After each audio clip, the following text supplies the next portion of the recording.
Hi, నా పేరు doctor Lenin Reddy, gold hospital, Guntur మరియు హైదరాబాద్. ఈరోజు మనం మాట్లాడుకోబోయే టాపిక్, చాలామంది షుగర్తో బాధపడతా, షుగర్ ఉందనే విషయాన్ని వాళ్ళు తెలుసుకోలేకపోతారు.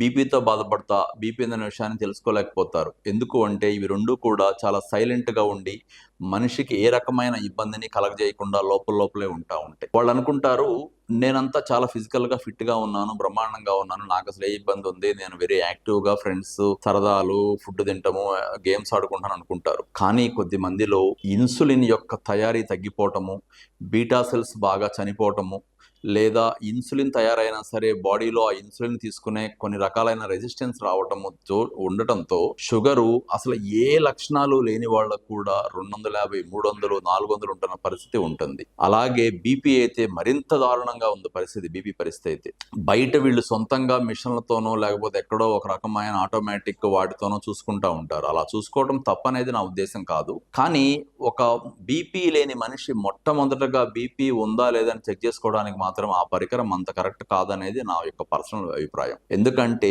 బీపీ ఉందా లేదా అనేది ఒక చాలా నిపుణత, చాలా నైపుణ్యత కలిగిన డాక్టర్లు మాత్రమే, మళ్ళొకసారి చెప్తున్నాను వినండి, బీపీని చెక్ చేయడం కూడా అంత తేలికగైన విషయం ఏమీ కాదు. చాలా నైపుణ్యత కలిగిన డాక్టర్లు మాత్రమే బీపీని శ్రద్ధగా ఖచ్చితంగా మీకు ఉందా లేదా చూడగలరు.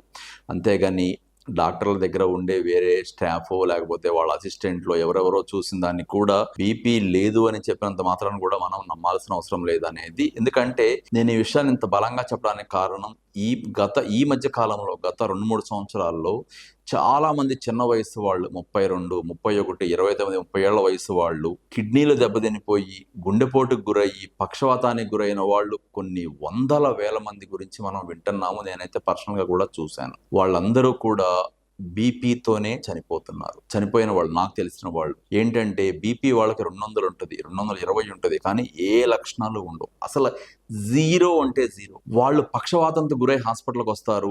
వాళ్ళకి ఏదో ఒక రకమైన కిడ్నీలు దెబ్బతినిపోయి క్రియాటినిన్ 6, 3, 4, 5 వస్తుంది. వాళ్ళు హాస్పిటల్కి వస్తారు.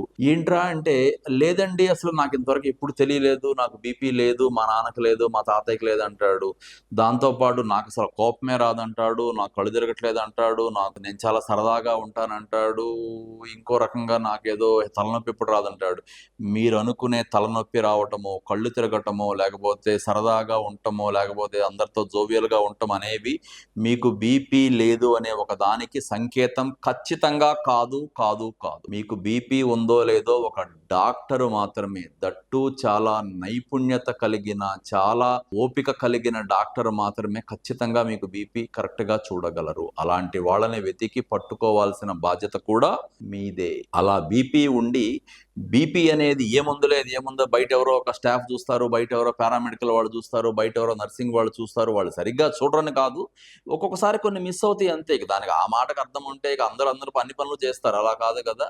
అలా లేదు అనుకున్న తర్వాతే మీరు హ్యాపీగా ఫీల్ అవ్వాలి. కానీ చాలా మందిలో సైలెంట్ కిల్లర్ లాగా బీపీ ఉంటుంది. అది ఎక్కడికి దారి తీస్తుందంటే వాళ్ళ యొక్క ప్రాణం మీదకి వచ్చేంత పరిస్థితి దాకా ఉంటుంది. సో మీరు ఏ వయసు వాళ్ళైనా, అంటే నేను చెప్పేది మరీ చిన్నని కాదు, కనీసం ఒక 25 ఏళ్ళు దాటిన దగ్గర నుంచి, 20 నుంచి కూడా వేసుకోవచ్చు, 25 ఏళ్ళు దాటిన దగ్గర నుంచి ఎవరైనా సరే సంవత్సరానికి ఒకసారైనా, కనీసం 2 ఏళ్ళకి ఒకసారైనా బీపీ, షుగర్లు ఏమన్నా దగ్గరకు వస్తున్నాయా, ఉంటున్నాయా అని చెక్ చేసుకోవడం అనేది ఖచ్చితంగా అవసరమే.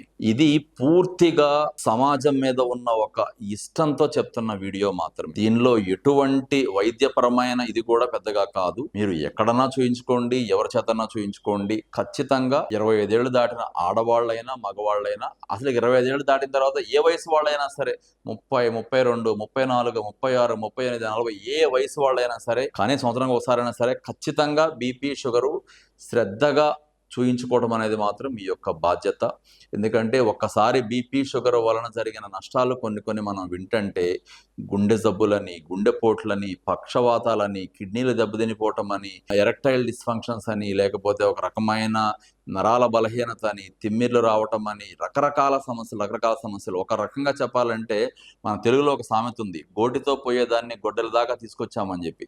కరెక్ట్‌గా అదే జరుగుతది. మీరు బీపీని, షుగర్‌ని గనక ఉండి తెలుసుకోలేక లోపల గనక మీ లోపల అలాగే డ్యామేజ్ చేస్తా ఉంటే గోటితో పోయేదాన్ని గొడ్డలి దాకా తెచ్చుకున్న సామెతలాగా తయారవుతారు. సో, ఈ విషయంలో మాత్రం apart from all these things దీనిలో ఎటువంటి లాభాపేక్ష గాని ఇంకోటి గాని లేదు. ఖచ్చితంగా with utmost respect to the society I am giving an clear advice. Okay. Thank you doctor Lenin Reddy, gold hospital, Guntur, Hyderabad.